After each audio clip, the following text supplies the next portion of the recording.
Bien, bien. ¿Están despiertos? Quiero Biblia, vamos a leer bastante. Vamos a ir a Mateo capítulo número 24. Vamos a ver algunos versículos hoy.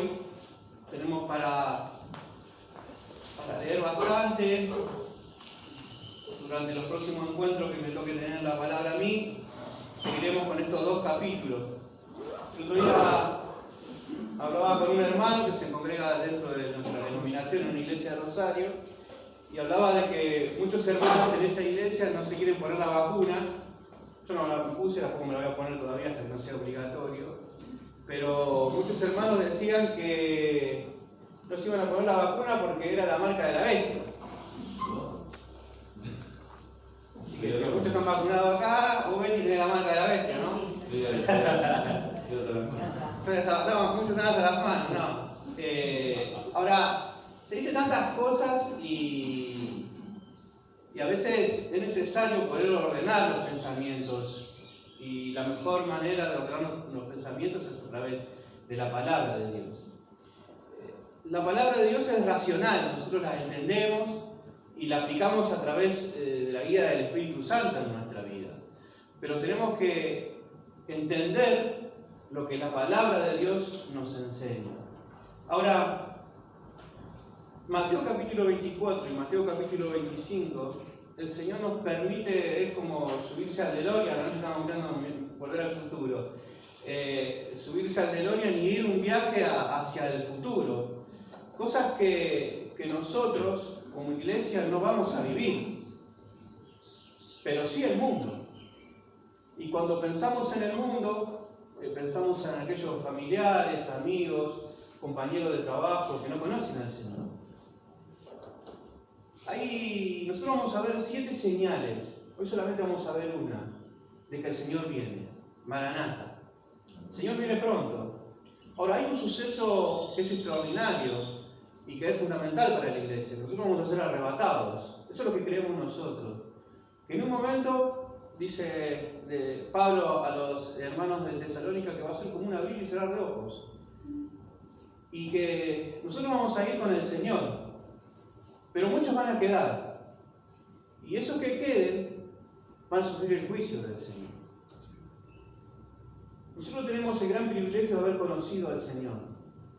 Tenemos la dicha de poder tener una relación con Él, de ir conociéndolo, de ir experimentando esta relación. La vida del cristiano no termina en la conversión, la vida del cristiano empieza en la conversión. Y en esta nueva vida que nosotros tenemos a partir de la conversión, nosotros vamos conociendo distintas facetas del Señor, vamos conociéndolo al Señor, hasta llegar al punto tal de llegar al día a los cielos y poder contemplarlo. Entonces, si nosotros nos situamos en Mateo capítulo 23, lo que nosotros vamos a hacer en este tiempo no es aprender, si bien lo vamos a hacer. ¿Qué objetivo tiene para la vida del cristiano saber mucho y no poder aplicarlo? Por ese gran problema de muchos teólogos, que saben mucho, pero no aplican todo lo que saben. La guía del Espíritu Santo nos debe ayudar, hermanos, para que nosotros podamos ver todas estas cosas y poder contemplar más al Señor, poder amar más al Señor. La Biblia, hermanos, nos debe llevar cada día más a amar más al Señor. Entonces nosotros estamos en Mateo capítulo número 24 y quizás hagamos el ejercicio de meternos ahí con los discípulos. El Señor está en el templo. Un día estuvo discutiendo con escribas y fariseos. Si ustedes arrancan en el capítulo número 21, se van a encontrar ahí que el Señor entra en el templo. Y ahí va a dar una serie de parábolas y les va a decir a los escribas y fariseos lo que él pensaba de ellos. Y va a estar casi 24 horas discutiendo con ellos. Ahora, él ya va saliendo del templo. Y fíjate lo que dice el verso número 38 del 23. He aquí, vuestra casa, está hablando del templo, os he dejada desierta. Porque os digo que desde ahora no me veréis más. hasta que digas, bendito viene en el nombre del Señor. Y cuando Jesús salió, el 24:1, y cuando Jesús salió del templo, se iba y se acercaron los discípulos para mostrarle los edificios del templo. El templo tenía distintos edificios, se habían construido distintos edificios. Y el templo estaba situado en una parte, o en la parte más, podríamos decir, más alta del monte. Se decía que una parte, creo que era la sudoeste, tenía como una especie de paredón, y de ese paredón se cree que el Señor fue tentado por Satanás para que se tirara desde ahí. Recuerdo que dice, buscó un lugar alto.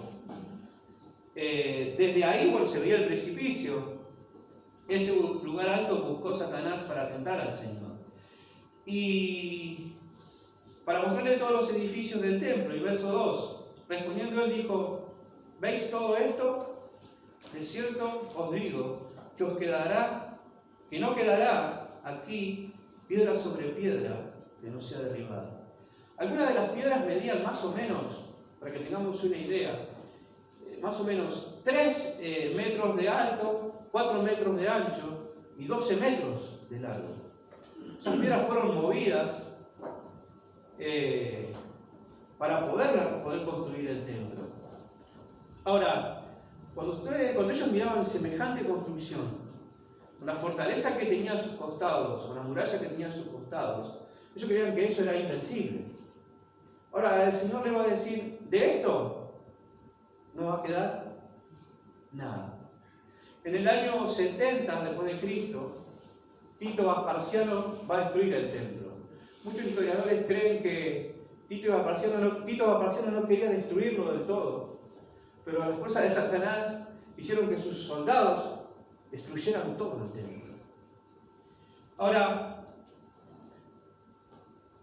el Señor va a terminar el capítulo número 23 con un juicio. Y va a decir, de esta casa no va a quedar ¿qué? Nada. Esto va a servir como un fundamento a la verdad. Porque nosotros 70 años después, ellos 70 años después de que Cristo se vaya, van a apoyarse en la veracidad. Necesitaban un hecho que sea verdad. Los judíos siempre pedían señales. Y el Señor acá le deja una señal. De esto no va a quedar nada. Y apoyándose en eso, él luego va a hablar el capítulo 24 y el capítulo número 25. Vamos a ver muchas cosas, hermano. Vamos a hacer un viaje al futuro. Pero dijimos que vamos a ver solamente 7 señales. Hoy vamos a ver una nomás. Fíjate lo que dice el verso número 3. ¿Lo tienen? Sí. Y estando él sentado en el monte de los olivos, ya salió del templo, ya discutió con escribas y fariseos, ya les dijo que esto no va a quedar nada. Ahí va saliendo con sus discípulos y dice que se va a sentar. Eso hacían los grandes maestros, se sentaban y enseñaban. Él se va a sentar en el monte de los olivos. Los discípulos se le acercaron aparte diciendo, dinos, ¿cuándo serán qué? Estas cosas. ¿Ustedes no harían lo mismo? Si están con el Señor le dice, esto no va a quedar nada. ¿No le van a preguntar cuándo va a pasar? Y si se acercaron los discípulos, dinos, ¿cuándo serán estas cosas? ¿Y qué señal habrá de tu venida y del fin del siglo? Ahora, si él estaba ahí con ellos, ¿por qué los discípulos le preguntan de su venida?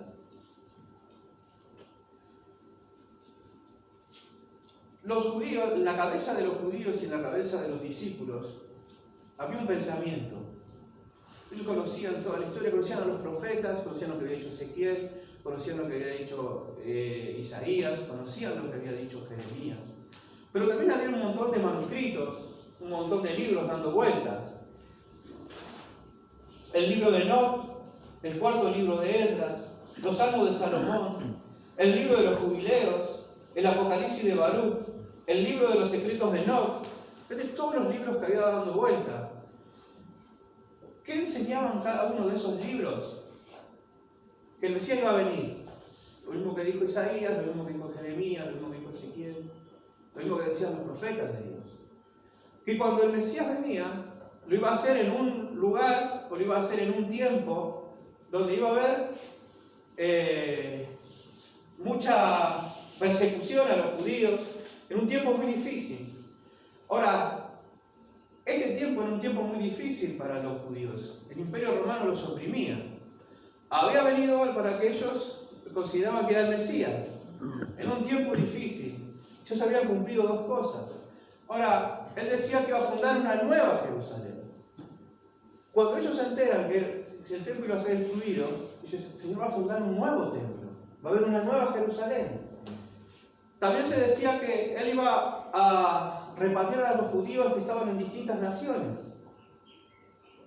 ¿Saben que todos van a venir, todos se van a congregar en esta nueva Jerusalén? También decían estos libros que iba a haber un precursor, que Elías iba a venir delante de él. ¿Y se acuerdan que ellos pensaban que Juan el Bautista era qué? Elías.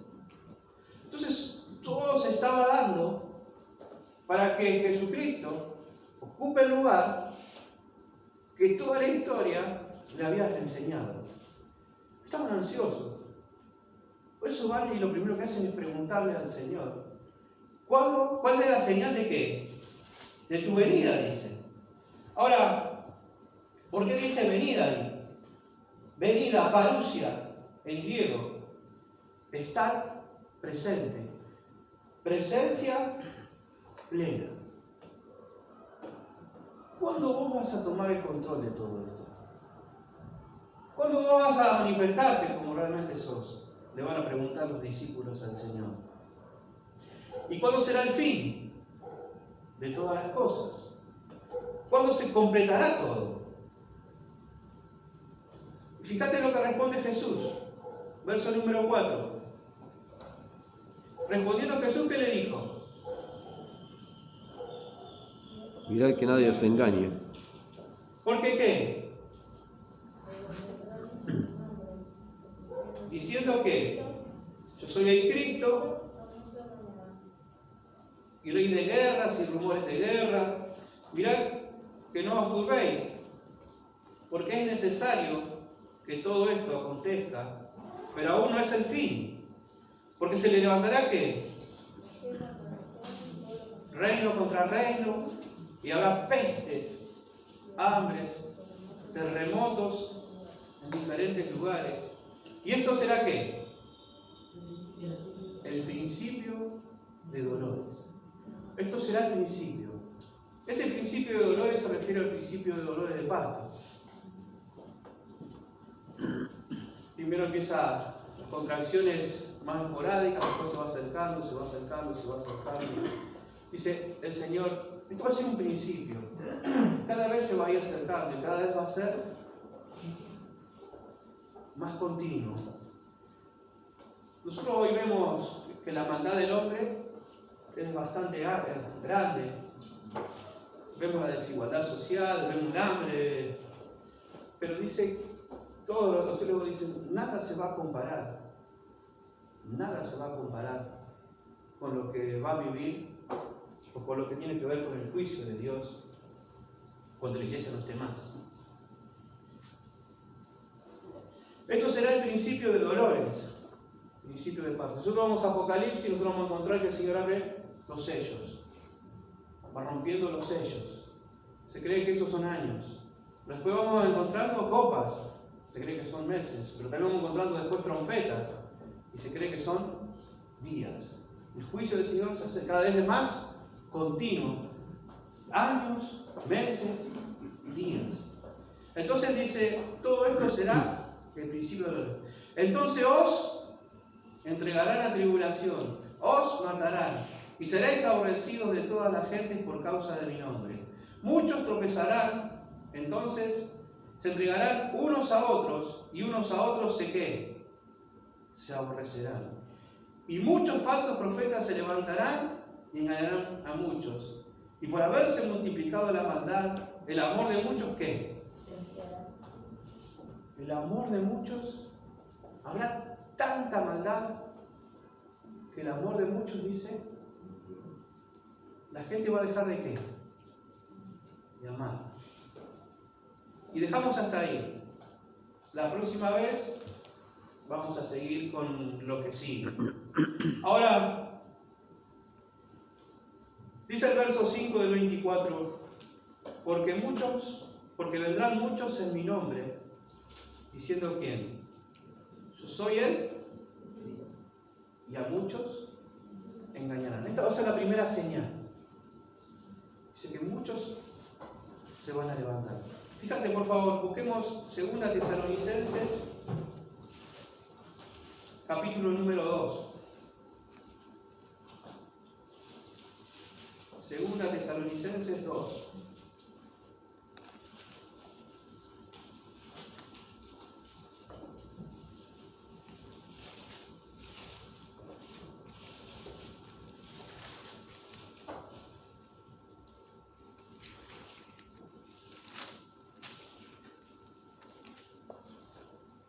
¿Lo tienen? Acá encontramos la primera señal. Fíjate lo que dice Pablo a la iglesia de Tesalónica. Pero con respecto a la venida de nuestro Señor Jesucristo, 2:1, y nuestra reunión con Él, os rogamos, hermanos, que no dejéis de mover fácilmente de vuestro modo de pensar, que os conturbéis ni por espíritu, ni por espada, ni por carta, como si fuera nuestra, en el sentido de que el día del Señor está cerca. Se había camuflado una carta que había dado vuelta y se la mandaron a los discípulos, a la iglesia de Tesalónica. Ahora Pablo va a escribir esta carta para decir que la carta que habían recibido no era de ellos.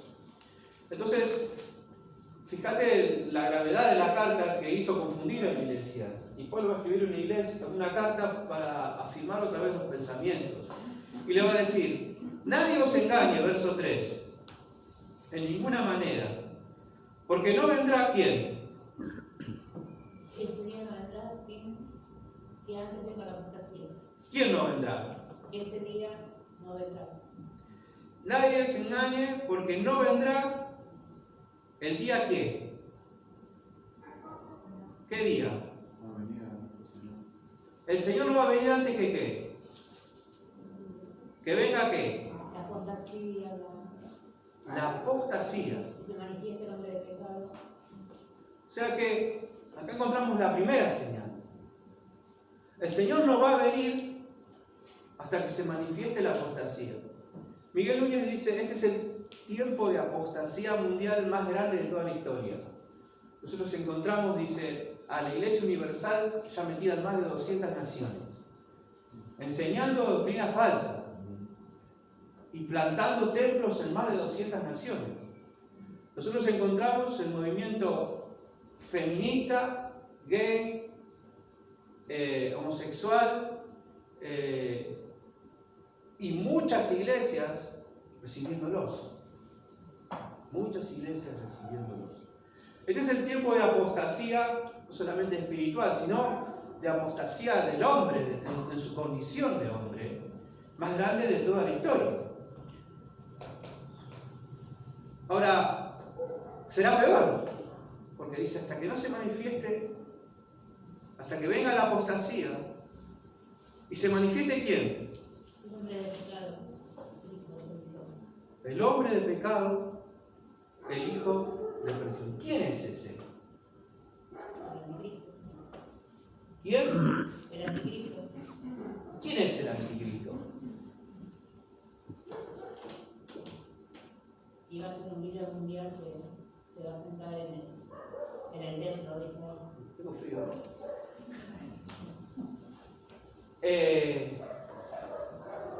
El Señor está hablando a sus discípulos. Ellos quieren que yo creo que ya no saqué a escobazos, diría el que trabaja conmigo. Sacá escobazos ya a los romanos de acá. Ellos están interesados en eso. Ahora el Señor le dice, este no es el tiempo. Este no es el tiempo. El tiempo, hay un misterio que está oculto, que es la iglesia. El Señor debía morir para que nosotros, la iglesia, para que nosotros los gentiles, formemos parte de la familia de Dios. Este no es el tiempo. Ellos no lo entendían. De hecho, ¿se acuerdan cuando el Señor vuelve en Hechos 1? Este es el tiempo donde ya va a restaurar el reino. Yo estaba ansioso porque que ya el Señor ocupa el lugar del Mesías. Entonces yo voy a decir, este no es el tiempo. El tiempo viene más adelante. Fíjate cuántos años han pasado en la historia de la iglesia. Hasta que nosotros no seamos arrebatados de este mundo, y hasta que no se manifieste la apostasía, dice Pablo, hasta que no venga la apostasía, más cruel que la que hay ahora, y hasta que no se manifieste o se levante un hombre, el cual dice el hombre de pecado, le llama acá Pablo. Yo busqué cómo Daniel 7.2 le dice la bestia, Apocalipsis también le dice la bestia. Daniel 8.23 le dice el maestro en enigma. Maestro en enigma. Es alguien que va a estar poseído por el diablo. Daniel 9.27 le llama el desolador. Apocalipsis dice que tiene un rostro feroz. Un rostro feroz. Ahora, después vamos a ir viendo algunas cosas, pero dice, hasta que no se manifieste la apostasía y el hombre de pecado, el hijo de perdición. Ahí donde dice el hombre de pecado, en el original dice el hombre de anarquía. El que no tiene ley. Cuando ese se levante, dice, el hijo de perdición, el hijo de destrucción, el cual se opone y se levanta contra quién. Versículo 4. Contra todo lo que se llama Dios o es objeto de culto. ¿Y se sienta dónde? En el templo de Dios. Ahora, si el templo está destruido, ¿cómo se va a sentar en el templo? El New York Times en el año 90 y pico publicó un plano de lo que sería el nuevo templo que van a edificar los judíos. Ahora, ¿qué problema hay con el edificar ya el nuevo templo? Hay una mezquita. No se puede edificar el templo porque hay una mezquita. Sería una guerra. Entonces, todos los frenos están retrasados y se cree que hay más de 200 instrumentos creados para que suenen en el nuevo templo. Samuel Pérez Milos dice, es imposible que el hombre pueda volver a construir el templo, porque el templo va a ser reconstruido por el Señor. Lo que vamos a ver, hermanos, a lo mejor yo le doy dos pensamientos.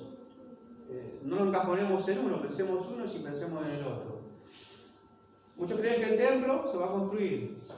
Samuel Pérez Milos dice, el templo no se va a poder construir porque el Señor va a construir el nuevo templo. Él se va a sentar en el templo. Dice John MacArthur, quizás sea un templo que se construya en Israel, un centro de operaciones que se construya en Israel, y él se siente ahí, con todo el poder religioso, político de esta época.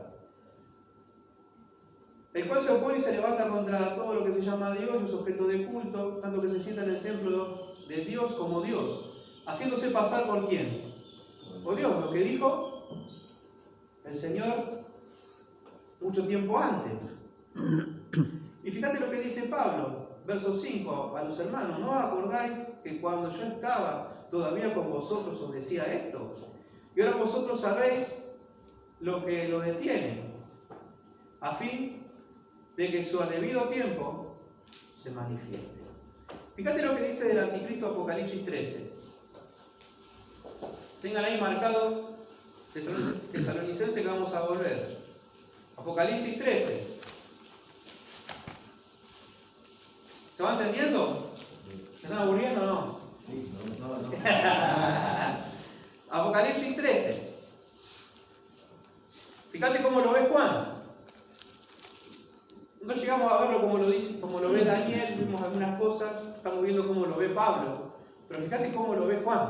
Juan lo ve, dice, y me paré sobre la arena del mar, sobre las naciones, eso es, sobre las naciones del mundo, y vi subir de una de las naciones, ¿a qué? A una bestia, que tenía ¿qué? ¿Cuántas cabezas tenía? 7 cabezas. ¿Cuántos cuernos? 10 cuernos. Y en sus cuernos tenía 10 diademas. Y sobre sus cabezas un nombre que blasfemo. ¿Cómo se llamará? No sé. dice que había una bestia que tenía 7 cabezas. Egipto, Babilonia, Medo-Persa, Grecia, Roma, me estoy olvidando uno. Y lo que va a ser el nuevo reino. Yo lo había anotado acá. ¿Dónde? No sé. Egipto, Babilonia, Medo-Persa. Estamos nombrando todos los imperios que hubo. Ahora, fíjate, para muchos el imperio romano está muerto. Samuel Pérez Milos dice que no. Samuel Pérez Milos dice, él va a restituir el poder del imperio romano. Con 2 pensamientos. Muchos creen que la Unión Europea es el último, es el gran último imperio mundial. Está constituido por 10 naciones, porque tiene 10, ¿qué? Cuernos. Las 10 naciones más poderosas del mundo. Y en sus cuernos 10 diademas, y sobre su cabeza un nombre blasfemo. Y la bestia que vi era semejante a un leopardo, por su astucia. Sus pies como de oso, por su fuerza. Y su boca como la de un león. Y el dragón, ¿que quién es? El diablo. ¿Le dio qué? Su poder, su trono y su grande autoridad. Y vi una de sus cabezas como herida de muerte, pero su herida mortal fue sanada, y se maravilló toda la tierra en pos de la bestia. Y adoraron al dragón, que había dado autoridad a la bestia, y lo adoraron a la bestia, diciendo, ¿quién como la bestia? ¿Quién podrá luchar contra ella? También se le dio boca, que hace grandes cosas y blasfemias, y se le dio autoridad para actuar 42 meses, 3 años y medio. Pues eso lo vamos a ver.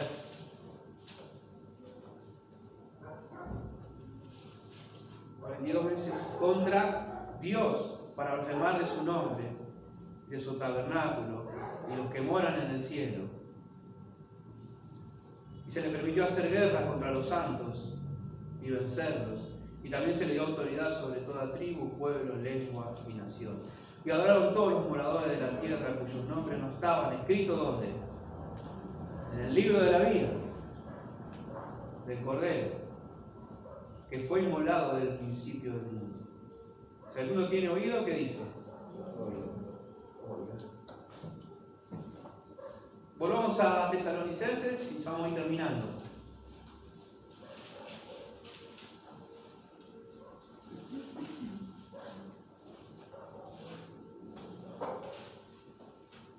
Dice el verso 7, perdón, el 6. Y ahora vosotros sabéis que lo detiene a fin de que a su debido tiempo se manifieste. Porque ya está en acción, ¿qué cosa? ¿Qué es lo que está en acción?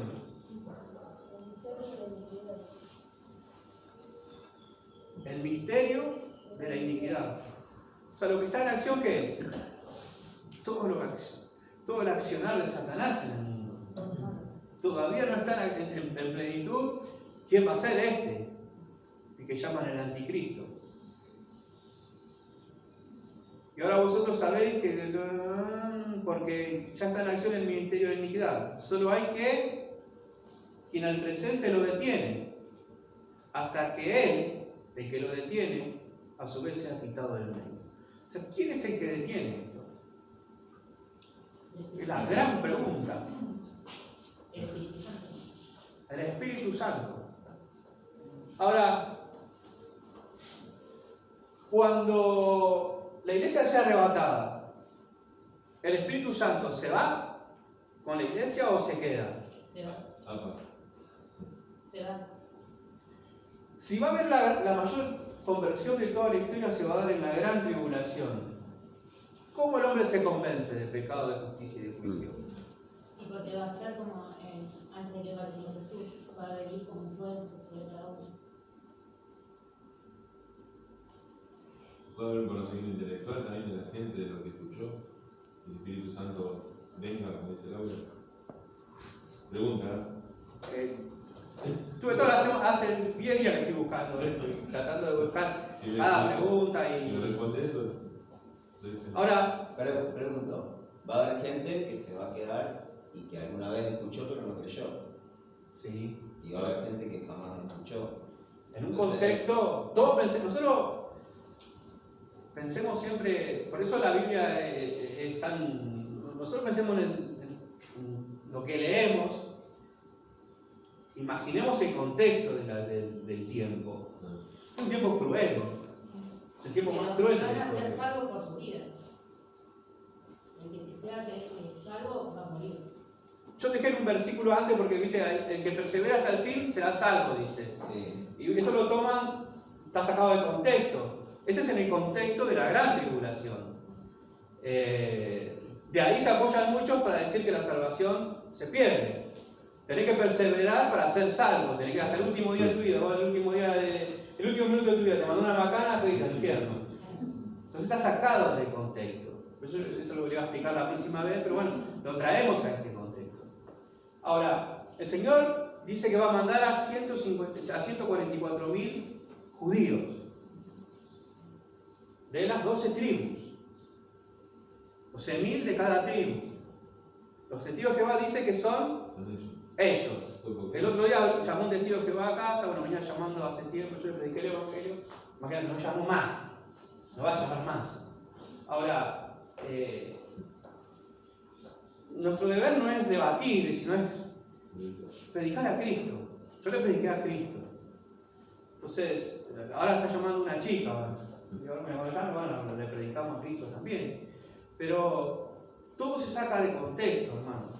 Entonces, nosotros tenemos que entender primero el contexto histórico. La iglesia no va a estar.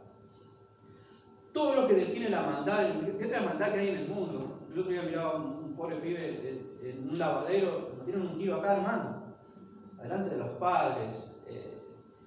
Imaginémonos esto a potenciado, la maldad que en el mundo. Leíamos recién, muchos van a dejar de amar, muchos van a dejar de querer a la gente. Nosotros tenemos el gran privilegio de no poder pertenecer a esto, porque hemos sido salvos por el Señor.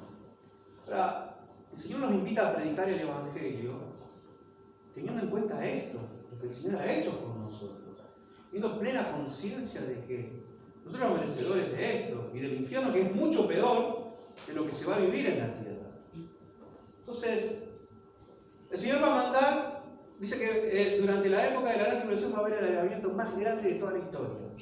144.000 judíos sellados con el Espíritu Santo van a predicar el Evangelio por todo el mundo. No lo pueden tocar, porque están sellados con el Espíritu Santo. Y dentro de eso va a haber dos testigos.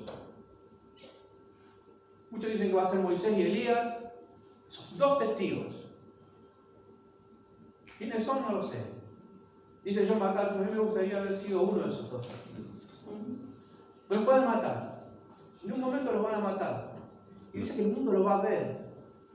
En un mundo global, en un mundo de tanta comunicación. Y dice que los van a exhibir en una plaza, muertos. Eso lo va a hacer la bestia y el dragón. Satanás y su... Fíjate que hay... Nosotros creemos en la Trinidad Santa. Padre, Hijo, pero en la tierra va a haber una Trinidad demoníaca. Porque va a estar Satanás expresando todo su poder a un hombre que se va a levantar de alguna de las naciones más poderosas del mundo, de 10 naciones. Busca hoy en día las 10 naciones más poderosas del mundo, va a ser uno de esos. Pero también dice que va a haber un profeta que va a salir de la tierra, dice, eso lo vamos a leer la próxima vez. Y de la tierra es símbolo de Israel. Va a haber un judío apoyando todo esto. Porque si no hay un judío, no tiene sentido. Entonces va a haber un profeta, el cual lo va a apoyar. Y dice que también tiene poder, y eso lo vamos a leer después en el próximo encuentro en Apocalipsis. Y va a haber una trinidad demoníaca en la tierra. Satanás, el anticristo y un profeta haciendo de Espíritu Santo, siendo de propagador de toda la enseñanza del anticristo. Entonces, ¿estará el Espíritu Santo en la tierra cuando la iglesia sea arrebatada? Yo creo que sí. No sé si en su presencia plena como está ahora, pero yo creo que sí. Porque fíjate lo que dice. Dice, solo que hay quien represente lo detiene, hasta que él a su vez sea ¿qué? Corrido. Sea corrido. Cuando la influencia del Espíritu Santo en el mundo sea corrida, dice que la maldad se va ¿a qué? Propagar. Entonces, se manifestará el inicuo. Voy a mirar ahora. Entonces, ¿se manifestará quién? El inicuo, a quien el Señor matará con el espíritu de su boca y vestirá con el resplandor de su venida. El inicuo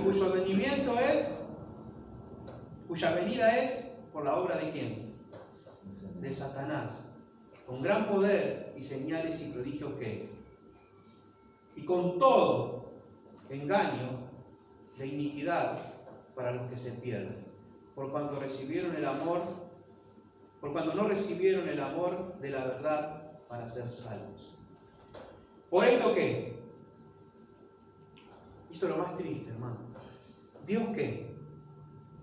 ¿Le enviará un poder de qué? Engañoso para que sean ¿A fin de que qué? de que sean condenados todos los que, lejos de creer a la verdad, se deleitaron en la injusticia.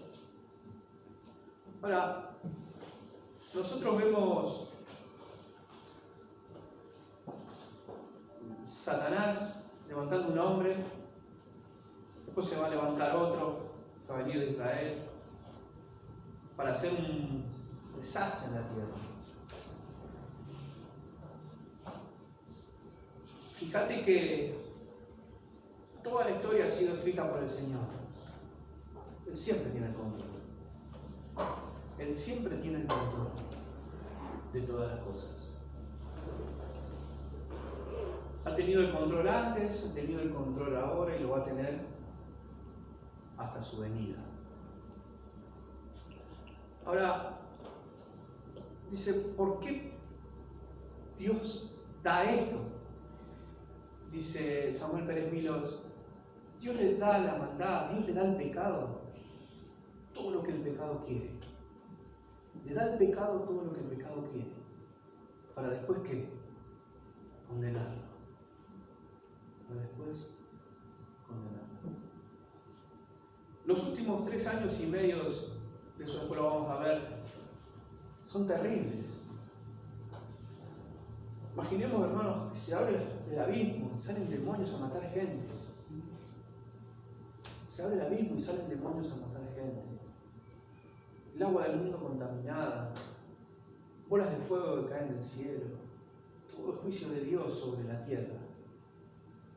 Para que después el Señor, después de esos años de gran tribulación, venga y tome el título de propiedad de la tierra. Dice, aún la tierra, aún la tierra gime. ¿Y qué dice la tierra? Señor, ven. Hermanos, ¿qué es lo que nos deja a nosotros esto? No solamente un saber, nos debe estimular, hermanos, a predicar el Evangelio y poder decirle al Señor todos los días de nuestra vida, gracias Señor, gracias por haberme salvado. ¿Qué sería de mí, como dice la canción, si no me hubieses alcanzado? ¿Dónde estaría hoy si no me hubieses perdonado? ¿Cómo sería mi vida? Hay mucho, hermano, para agradecer al Señor. Hay mucho para agradecer. Disfrutemos este tiempo. Disfrutemos de nuestros familiares, disfrutemos de la relación con los hermanos. Ese es un tiempo para disfrutar. Y en ese disfrutar que podemos tener con personas que no conocen al Señor, podamos ir Nuestro objetivo, y esto lo tenemos que cerrar en nuestra cabeza, no es convertir gente. Nuestro objetivo no es convertir gente, nuestro objetivo es, como cantábamos hoy, predicar el Evangelio. Lo otro lo hace el Señor. Nosotros podemos hacer el trabajo del Señor. Nuestro trabajo es predicar el Evangelio. Y lo hacemos en este tiempo con el ejemplo, con la palabra, con el amor, con la presencia, y lo hacemos con la guía del Señor. Hoy vemos la primera señal. Va a haber un hombre que se va a levantar contra Dios y contra todo lo que se llame Dios. En algún momento vamos a ver el rapto de la iglesia, en otro momento vamos a ver cómo va a ser ese tiempo de gran tribulación. Y todo nos sirve, hermanos, para entender que Dios tiene el control. Él sigue sentado en su trono, Él va a seguir sentado en su trono, teniendo el control de todas las cosas. Sea la gloria a Dios por eso.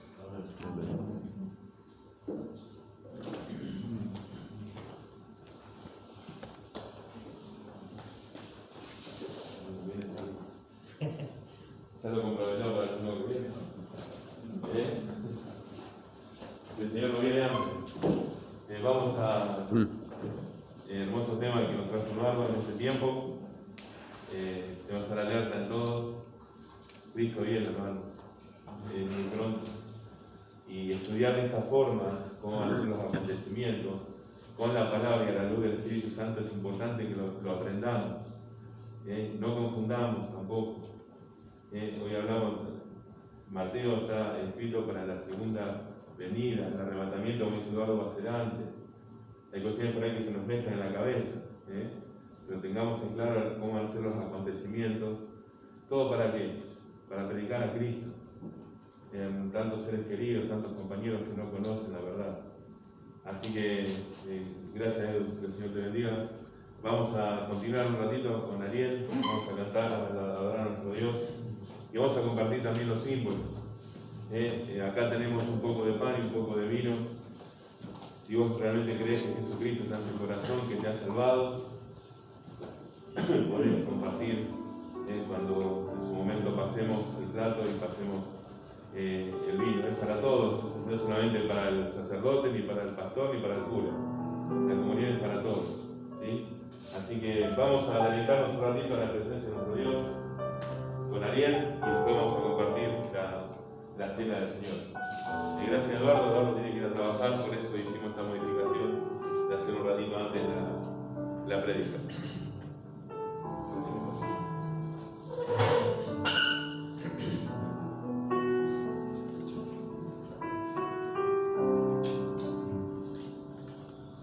Vamos a tomar un momento para adorar a nuestro Señor.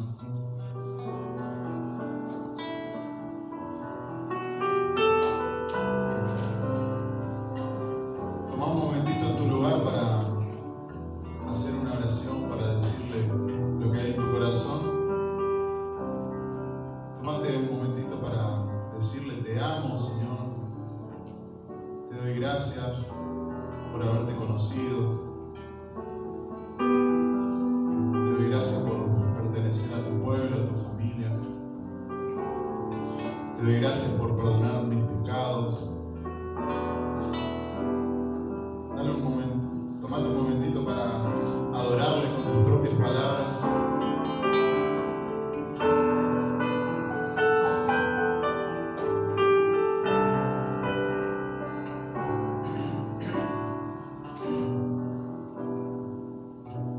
Todo es en mi Cristo, por Él y para Él.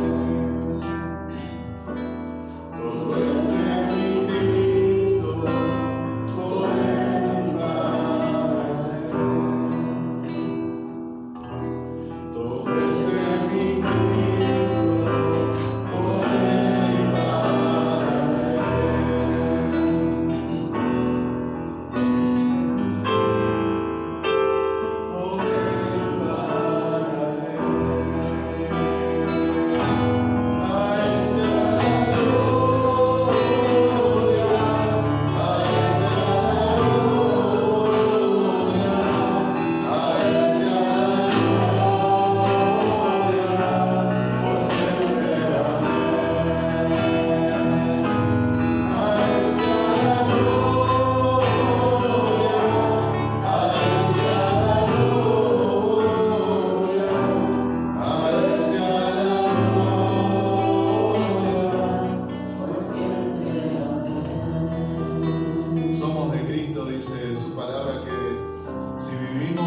pasar es por Él y para Él.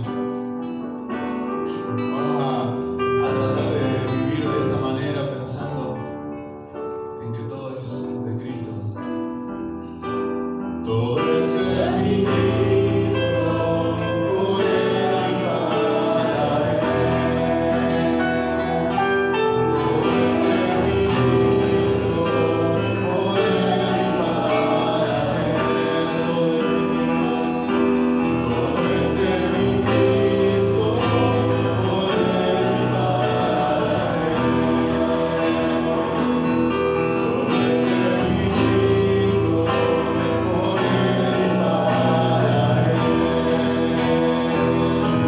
A Él sea la gloria, a Él sea la gloria, a Él sea la gloria, por siempre.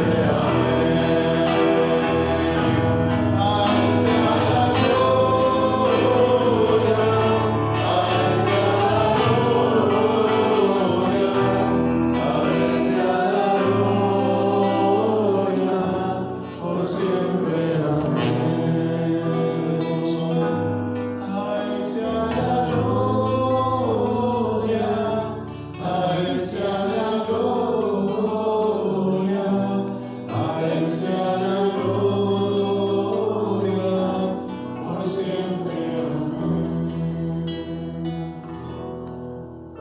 Por los siglos de los siglos, Señor, la gloria es tuya, Señor. Eres el único digno de ser adorado, eres el único digno de ser exaltado, Señor.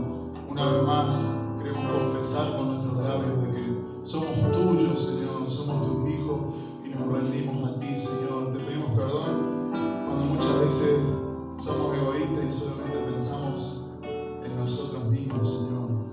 Queremos vivir para ti, Jesús. Gracias, Señor.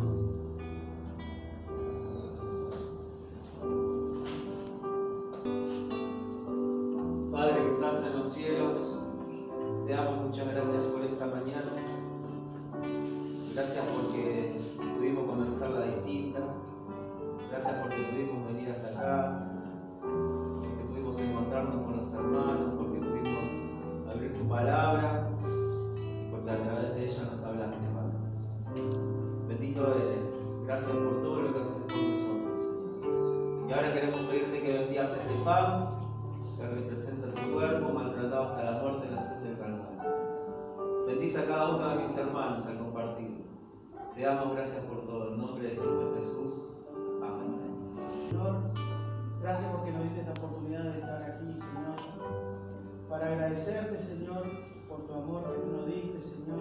Gracias, Señor, porque también entregaste la vida por cada uno de nosotros, Señor. Bendice este vino, Señor, que representa tu sangre, Señor, derramada en esa cruz, Señor, por cada uno de nosotros, Señor. Bendice a todos mis hermanos, Señor, y